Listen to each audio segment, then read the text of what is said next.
Tips kebun, Pak Long kongsi. Ini ladang sawit, sekarang kita nak tabur baja. Ada haiwan kah korang? Nampak? Sini satu longgok, sana dua longgok lagi.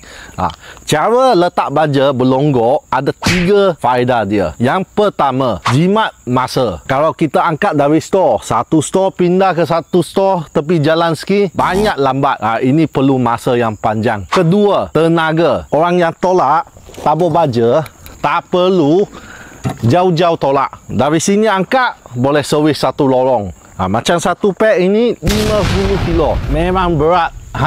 Yang ini pakai tenaga. Jika kita letak tepi jalan, longgok-longgok ni, kerja akan senang. Yang ketiga, kita dapat boleh cek progress. Satu baris, jika satu beg untuk satu baris. Di sini kebun, kita letak 3 kilo untuk tahan 3 bulan. Sawit perlu 10 ke 12 kilo satu tahun. Maka 50 kilo ini, servis 15 ke 16 batang pokok sawit. Jadi, kita boleh cek progress. Nampak, ini beg sudah buka, ini baris sudah siap. Berkebun senang tracking kerja. Harap ini tips bermanfaat untuk korang. Semoga bermanfaat.